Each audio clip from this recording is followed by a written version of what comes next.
Assalamu alaikum wa rahmatullahi wa barakatuh. Mes frères et sœurs, bienvenue à vous dans ce 6e cours en matière d'éducation islamique. Nous continuons dans cette matière à étudier les droits, al-huquq. Nous avons commencé par le droit d'Allah, puis nous avons expliqué les droits de son prophète sallallahu alayhi wa sallam. Le cours précédent, nous avons expliqué les droits des meilleurs des hommes après les messagers et les prophètes, les droits des compagnons. Aujourd'hui, nous allons détailler les droits des héritiers des prophètes, les droits des savants de l'islam. اقترب للناس حسابهم وهم في غفلة معرضون. Alhamdulillah, wassalat wassalam ala rasulillah wa ala alihi wa sahbihi wa man walah, amma ba'd. Les droits des savants, les droits de ces grands hommes, les droits des savants de l'islam, les héritiers des prophètes, ceux qui n'ont pas hérité de la prophétie des dinars ou des dirhams. Nous parlons de ceux qui ont hérité de la science, ce grand héritage, cet énorme héritage qu'est la science des prophètes. Certaines personnes ont hérité de leurs parents, certaines personnes ont hérité de l'argent, certaines personnes ont hérité de la sagesse qu'avait leur père, certaines personnes ont hérité du noble caractère qu'avaient leurs parents, certaines personnes ont hérité du talent de leurs parents, mais l'héritage des savants, c'est la science des prophètes. Ils sont les héritiers des prophètes, ont hérité de leur science. Cela suffit pour les placer à une place et un degré et de les honorer à la place qu'ils méritent. Le prophète sallallahu alayhi wa sallam a dit: Wa innal ulama warathatul anbiya wa innal anbiya lam yuwarrithu dinaran wala dirhama warathu al-ilm faman akhadahu akhadha bihadhin wafir. Le prophète sallallahu alayhi wa sallam dit: Et certes les savants sont les héritiers des prophètes, et les prophètes n'ont pas laissé comme héritage des dinars ou des dirhams, mais ils ont laissé comme héritage la science, et celui qui l'apprend aura certes pris une grande part. Les gens de science ne sont pas égaux aux autres. قال الإمام أحمد: العلم لا يعدله شيء إذا صحت النية. L'imam Ahmed, rahmatullahi alayhi, a dit: Rien n'égale la science lorsque l'intention est correcte. Allah subhanahu wa ta'ala dit dans le Coran al-Karim: يرفع الله الذين آمنوا منكم والذين أوتوا العلم درجات. Allah subhanahu wa ta'ala dit dans ce verset: Allah élèvera en degré ceux d'entre vous qui auront cru et ceux qui auront reçu le savoir. Allah subhanahu wa ta'ala a élevé en degré les savants, les gens du savoir. Allah subhanahu wa ta'ala dit dans le Coran al-Karim: بل هو آيات بينات في صدور الذين أوتوا العلم. Allah subhanahu wa ta'ala dit dans ce verset: il consiste plutôt en des versets évidents, préservés dans les poitrines de ceux à qui le savoir a été donné. Le Coran a un impact positif dans leur cœur et leur poitrine. Le prophète sallallahu alayhi wa sallam a dit: يقال لصاحب القرآن اقرأ وارتقي ورتل كما كنت ترتل في الدنيا فإن منزلك عند آخر آية تقرأها. Le prophète sallallahu alayhi wa sallam a dit dans ce hadith, il sera dit à sahib al-Qur'an. Man huwa sahib al-Qur'an, c'est qui? Man yulazimuhu bitilawa wal amal. C'est celui qui était accroché au Qur'an et le pratiquait. Il lui sera dit: lis et lève-toi, c'est-à-dire élève-toi vers le paradis, et récite comme tu le faisais dans ce monde, car ta demeure est au dernier verset que tu lis. Allah subhanahu wa ta'ala a élevé les gens de science, les gens du Qur'an. Allah subhanahu wa ta'ala dit dans le Qur'an al-Karim: أَمَّنْ هُوَ قَانِتٌ آنَاءَ اللَّيْلِ سَاجِدًا وَقَائِمًا يَحْذَرُ الْآخِرَةَ وَيَرْجُو رَحْمَةَ رَبِّهِ قُلْ هَلْ يَسْتَوِي الَّذِينَ يَعْلَمُونَ وَالَّذِينَ لَا يَعْلَمُونَ إِنَّمَا يَتَذَكَّرُ أُولُو الْأَلْبَابِ. Allah subhanahu wa ta'ala dit dans ce verset: est-ce que celui qui, aux heures de la nuit, reste en dévotion, prosterné et debout, prenant garde à l'au-delà et espérant la miséricorde de son Seigneur? Puis Allah subhanahu wa ta'ala dit: sont-ils égaux ceux qui savent et ceux qui ne savent pas? Seuls les doués d'intelligence se rappellent. Allah subhanahu wa ta'ala dit dans le Coran al-Karim: أَوَلَمْ يَرَوْا أَنَّا نَأْتِي الْأَرْضَ نَنْقُصُهَا مِنْ أَطْرَافِهَا. Allah subhanahu wa ta'ala dit dans ce verset: ne voit-il pas que nous frappons la terre et que nous la réduisons de tous côtés? Concernant l'explication de ce verset, certains compagnons ont fait l'exégèse de ce verset, expliquant que ce verset parle de la mort des savants. Ibn al-Qayyim rahmatullah alayhi a comparé les savants aux étoiles dans le ciel. Les savants ont des droits sur nous pour ce que contiennent leur cœur et leur poitrine. Leur cœur et leur poitrine contiennent le livre d'Allah subhanahu wa ta'ala et la sunna du prophète Mohammed sallallahu alayhi wa sallam. Allah subhanahu wa ta'ala dit dans le Coran al-Karim: Inna akramakum indallahi atqakum. Il dit Allah subhanahu wa ta'ala dans ce verset: le plus noble d'entre vous auprès d'Allah est le plus pieux. Allah subhanahu wa ta'ala les a élevés en degrés. Écoutez ce récit entre Ibn Abbas radiallahu anhuma et Omar radiallahu anhu. Lorsqu'Ibn Abbas a voulu questionner Omar au sujet des deux femmes qui se sont manifestées auprès du prophète sallallahu alayhi wa sallam, il a dit: Makathtu sana uridu an as'ala Omar an aya fama astati an as'alah haybatan lahu. Il a dit, Ibn Abbas, je suis resté une année à vouloir questionner Omar au sujet d'un verset, mais je ne pouvais pas lui poser de questions à cause de son prestige. Ce récit est rapporté par l'imam al-Bukhari Muslim, il est authentique. Et cette histoire, elle prouve et montre que le savant, il connaît la valeur et le degré des gens de la science. Ce compagnon Ibn Abbas, ce savant, cet océan de science, connaissait la valeur de Omar et respectait le degré de Omar, car le savant reconnaît le degré des gens de la science. Quand vous voyez quelqu'un s'en prendre à l'honneur des savants et ne pas les respecter, cela démontre son ignorance et son absence de connaissance. قال أحمد أمرنا أن نتواضع لمن نتعلم منه. L'imam Ahmed, il a dit, il nous est ordonné d'être humble envers ceux dont nous apprenons. وقال ابن حزم اتفقوا على إيجاب توقير أهل القرآن والإسلام والنبي وكذلك الخليفة والفاضل والعالم. Ibn Hazm, il a dit, ils se sont mis d'accord sur l'obligation de révérer les gens du Coran, de l'islam et du prophète, ainsi que le calife, le vertueux et le savant. Les révérer, c'est-à-dire les traiter avec respect et de les honorer particulièrement. Et lorsqu'il dit tafaqu, ils se sont mis d'accord, c'est-à-dire qu'il rapporte cela de ceux qui l'ont précédé. Le prophète sallallahu alayhi wa sallam a dit dans un hadith: Inna min ijlalillah ikrami dhi shayb al-muslim wa hamil al-Qur'an ghayr al-ghali fihi wal jafi anhu wa ikrami dhi sultan al-muqit. Le prophète sallallahu alayhi wa sallam nous dit dans ce hadith: fait partie de la vénération que l'on doit avoir pour Allah subhanahu wa ta'ala, le fait d'honorer le musulman aux cheveux blancs, celui qui a vieilli dans l'islam, celui qui porte le Coran sans excès ni laxisme, ainsi que de montrer de la considération et du respect envers le sultan juste. Parmi les droits des savants, les aimer, être fidèles et loyal envers eux. Cette communauté s'est distinguée par ses savants et on demande à Allah subhanahu wa ta'ala d'accepter de eux et de les raffermir. Le prophète sallallahu alayhi wa sallam a dit: Inna Allah wa malaikatah hatta an-namla fi juhriha hatta al-hut fi al-bahr la yusalluna ala muallim an-nas al-khayr akhrajahu Tirmidhi wa sahaha. Le prophète sallallahu alayhi wa sallam a dit: certes, Allah ainsi que ses anges, jusqu'à la fourmi dans son trou, jusqu'au poisson dans la mer, prient sur celui qui enseigne aux gens le bien. Ce hadith, il est rapporté et authentifié par l'imam At-Tirmidhi. Ce qui est voulu ici, lorsqu'il dit « il prie », la prière ici, c'est-à-dire qu'ils invoquent pour lui. Ce hadith concerne toute personne qui propage la science. Le prophète sallallahu alayhi wa sallam a dit « Ballighu anni walau aya » transmettez de moi ne serait-ce qu'un verset. Abu Bakr radiallahu anhu est le meilleur de cette communauté après les prophètes. Une fois qu'il est entré en islam, il commença directement par le prêche et la da'wa. 5 parmi ceux qui ont été promis au paradis sont entrés en islam par sa cause. Le prophète sallallahu alayhi wa sallam a dit: "Li'an yahdi Allahu bika rajulan wahida khayrun laka min humrin na'am." Il a dit, le prophète sallallahu alayhi wa sallam, qu'Allah guide à travers toi un seul homme est meilleur pour toi que de posséder les chamelles rousses. Il faut savoir qu'à leur époque, les chamelles rousses étaient comptées parmi les plus grandes richesses. Aussi, parmi les droits des savants, le fait de revenir vers eux et de se référer à leurs opinions et leurs avis. Allah subhanahu wa ta'ala dit: "Fas'alu ahla dhikri in kuntum la ta'lamun." Demandez donc aux gens du rappel si vous ne savez pas.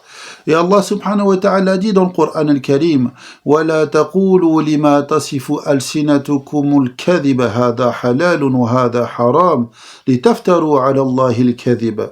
Allah subhanahu wa ta'ala dit dans ces versets, et ne dites pas conformément aux mensonges proférés par vos langues, ceci est licite et ceci est illicite, pour forger le mensonge contre Allah. Dans ce verset, Allah a mentionné cela comme étant un mensonge 2 fois. Il le répéta 2 fois comme étant un mensonge pour celui qui parle alors qu'il ne fait pas partie des gens de science. Car lorsqu'on émet une fatwa, c'est comme signer au nom d'Allah le Seigneur de l'univers. Donc ne vous prononcez pas sur un sujet si vous n'en avez pas la science. Parlez de ce dont vous connaissez, ce dont vous avez étudié, ce dont vous avez la science. Parmi les droits des savants, le fait de leur obéir dans le convenable. On entend certains parler au sujet des savants en disant « ce sont des hommes comme nous sommes des hommes ». Cette phrase, malheureusement, cache un mépris envers les savants et un manque de respect. Allah subhanahu wa ta'ala dit dans le Coran al-Karim Ya ayyuhalladhina amanu ati'u Allah wa ati'u ar-rasul wa ulil amri minkum. Ô les croyants, obéissez à Allah et obéissez aux messagers et à ceux d'entre vous qui détiennent le commandement. Ici, il est mentionné ceux d'entre vous qui détiennent le commandement. Cela englobe les savants ainsi que les gouverneurs musulmans. Il s'agit d'obéir à Allah et à son messager. Il a lié à cette obéissance l'obéissance envers ceux d'entre nous qui ont le commandement. Parmi eux les savants, car leur obéir est un suivi de l'obéissance à Allah et à son messager. Parmi les droits des savants, le fait de les respecter et de les mettre en avant. قال ابن عباس كان القراء وكان يطلق على الفقهاء والعلماء قديما أصحاب مجلس عمر ومشاورته كهولا كانوا أو شبانا أخرجه الترمذي. Ibn Abbas, il a dit une belle parole. Il a dit Ibn Abbas, Al-Qurra. Al-Qurra, aujourd'hui on emploie ce terme pour parler des récitateurs du Coran, mais dans le passé cela visait les juristes et les savants. Donc il a dit Al-Qurra, ils étaient les compagnons des assises du conseil et de la consultation de Omar, qu'ils soient vieux ou jeunes, rapporté par At-Tirmidhi. Omar mettait en avant les gens de science et les respectait. Il ne regardait pas leur âge, et ceci est une preuve de la science et du savoir de Omar. Omar radiallahu anhu était lui-même un grand savant et un grand faqih. On se doit de marcher sur la voie des compagnons et respecter et honorer les gens de science. Omar radiallahu anhu venait accompagné d'Ibn Abbas auprès de ceux qui formaient son assise de consultation. Parmi les grands de science, et Ibn Abbas, il avait l'âge de leurs enfants. Ibn Abbas savait ce que voulait Omar. Ibn Abbas est assis auprès de grands compagnons et Omar le questionna au sujet de la parole d'Allah subhanahu wa ta'ala, comme dans le récit qui est connu. La parole d'Allah subhanahu wa ta'ala إِذَا جَاءَ نَصْرُ اللَّهِ وَالْفَتْحُ وَرَأَيْتَ النَّاسِ يَدْخُلُونَ فِي دِينِ اللَّهِ أَفْوَاجًا فَسَبِّحْ بِحَمْدِ رَبِّكَ وَاسْتَغْفِرْهُ إِنَّهُ كَانَ تَوَّابًا. Allah subhanahu wa ta'ala dit, lorsque vient le secours d'Allah ainsi que la victoire, et que tu vois les gens entrer en foule dans la religion d'Allah, alors par la louange, célèbre la gloire de ton Seigneur et implore son pardon, car c'est lui le grand accueillant au repentir. Les compagnons ont répondu, lorsque la victoire est venue, c'est-à-dire le pacte de Al-Hudaybiyah, Sulh al-Hudaybiyah, ou la conquête de la Mecque, alors les tribus arabes sont rentrées en islam, Allah a ordonné que l'on fasse beaucoup de demandes de pardon à l'istighfar. Omar radiallahu anhu, il se retourna vers Ibn Abbas et lui dit, ما تقول ابن عباس? Que dis-tu, ô Ibn Abbas? قال هو أجل النبي نعي إليه. Il a dit, ceci est la mort du prophète sallallahu alayhi wa sallam qui vient de lui être annoncée. وقال عمر والله ما أعلم منها إلا ما علمت. Omar radiallahu anhu, il a dit, Wallahi, je ne connais à son sujet que ce que tu connais. Il apparaît ici clairement la vertu d'Ibn Abbas et sa grande science par rapport à beaucoup de grands compagnons. Le prophète avait invoqué Allah subhanahu wa ta'ala en sa faveur. Allahumma faqihhu fid din wa allimhu ta'wil. Il avait dit, oh Allah, accorde-lui la compréhension de la religion et apprends-lui le ta'wil, c'est-à-dire la science du tafsir. Lorsque beaucoup de compagnons moururent, Ibn Abbas devint la référence. Parmi les droits des savants, avoir une bonne opinion les concernant. Allah subhanahu wa ta'ala dit dans le Coran al-Karim Ya ayyuhalladhina amanu jtanibu kathiran min adh-dhann inna ba'da adh-dhanni ithm. Allah subhanahu wa ta'ala dit Ô vous qui avez cru, Évitez de trop conjecturer sur autrui car une partie des conjectures est péché. Allah nous a ordonné de s'éloigner et d'éviter de trop conjecturer envers les musulmans de manière générale. Alors que dire des savants? Évitez de trop conjecturer et plus particulièrement envers les savants. Parmi les droits des savants, le fait de les conseiller comme dans le hadith. Ad-din an-nasiha lillah wa li kitabih wa li rasulih wa li a'immatil muslimin wa ammatihim. La religion est le bon conseil envers Allah, envers son livre, envers son messager, envers les dirigeants des croyants et envers les croyants en général. Les dirigeants des croyants du point de vue de la dunya sont les gouverneurs et les émirs. Les dirigeants du point de vue religieux sont les ulama, les savants al-ulama. Nous les défendons et invoquons pour eux et demandons à Allah subhanahu wa ta'ala qu'il les raffermisse et invoquons pour eux la réussite. Parmi les droits des savants, préserver leur honneur et ne pas mentir sur eux. Nous devons défendre les savants, ne pas suivre leurs erreurs et ne pas regarder non plus leurs fautes. Le fait de s'en prendre aux savants, c'est s'en prendre à la religion. Certes, ils ne sont pas infaillibles, mais celui qui s'en prend à eux ne trouvera pas dans son cœur la lumière et la foi. L'homme doit préserver sa langue et ne pas toucher à l'honneur des gens de science. Ce sont eux qui ont transmis cette religion et ils sont les héritiers des prophètes. S'en prendre à eux, c'est s'en prendre à la religion. قال ابن عساكر اعلم أن لحوم العلماء مسمومة وعادة الله في هتك أستار منتقسيهم معلومة لأن الوقيع فيهم بما هم منه براء أمره عظيم وتناول لأعراضهم بالزور والافتراء مرتع وخيم والاختلاق على من اختاره الله منهم لنعش العلم خلق ذميم. Ibn Asakir a dit « La chair des savants est empoisonnée ». Et l'habitude d'Allah de déchirer les voiles de ceux qui les critiquent et les nuisent est connue. C'est-à-dire Allah subhanahu wa ta'ala, il les dévoile ces gens-là. Puis il dit « Car les attaquer pour ce dont ils sont innocents est une sérieuse affaire. Et toucher à leur honneur par le mensonge et la calomnie est une grave affaire. Et fabriquer des accusations contre ceux que Allah a choisis parmi eux pour transmettre la science est un comportement répréhensible. Le fait de s'en prendre aux savants peut être la cause de la perte du serviteur et de son échec, et malgré cela, il ne le ressent pas. Certes, le savant n'est pas infaillible, et il peut se tromper. Le prophète sallallahu alayhi wa sallam a dit « Kullu bani Adam khata » Tous les fils de Adam se trompent. Et parmi les bienfaits d'Allah subhanahu wa ta'ala concernant les savants, le prophète sallallahu alayhi wa sallam a dit إِذَا حَكَمَ الْحَاكِمُ فَاجْتَهَدَ ثُمَّ أَصَابَ فَلَهُ أَجْرَانِ وَإِذَا حَكَمَ فَاجْتَهَدَ ثُمَّ أَخْطَأَ فَلَهُ أَجْرٌ. Le prophète sallallahu alayhi wa sallam dit dans ce hadith: lorsque le dirigeant a pris une décision suite à un effort personnel et à visée juste, il a 2 récompenses. Et lorsqu'il a pris une décision suite à un effort personnel et s'est trompé, il a une seule récompense. Cela s'applique aux dirigeants qui gouvernent, aux savants et aux juges qui parlent au nom de la religion. C'est de cette élévation dont il est sujet dans la parole d'Allah subhanahu wa ta'ala.